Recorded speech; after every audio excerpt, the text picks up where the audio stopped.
Conceived at the turn of the 20th century, the Titanic was destined to live up to her name. Designed to be the biggest and the best, she would set the standard for transatlantic ocean travel. When her hull was launched in 1911, she'd already captured the world's imagination. Less than a year later, she set sail from her birthplace in Belfast for Southampton. At noon on the 10th of April 1912, the Titanic embarks on her maiden voyage from Southampton to New York, with 2,223 passengers and crew on board. 4 days into the journey across the Atlantic, the Titanic's crew receives an ominous warning.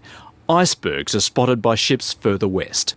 As daylight disappears, the Titanic changes course, heading into the Gulf Stream, which would normally be free of icebergs.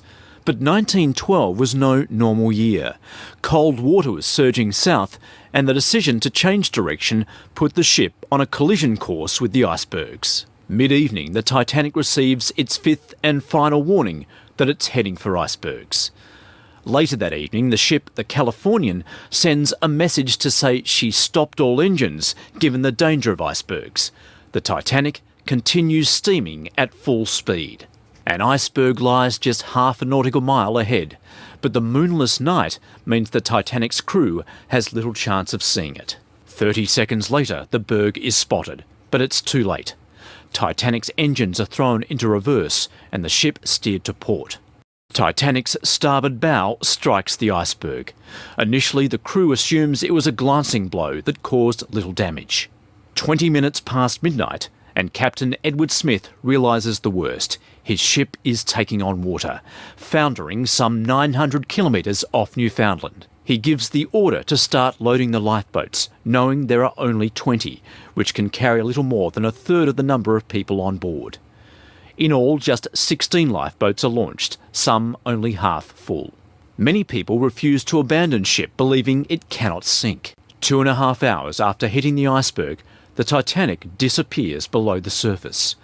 Hundreds of people, mostly from third class in the bowels of the ship, are trapped inside.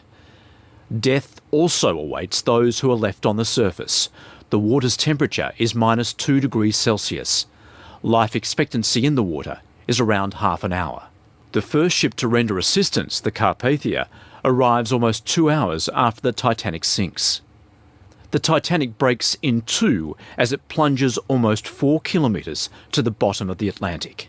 While official figures vary, it's believed in all 1,517 people were lost. 706 survived. 3/4 of a century later, and after numerous attempts, the wreck is finally discovered on the ocean floor, where it remains, a tomb for those who perished.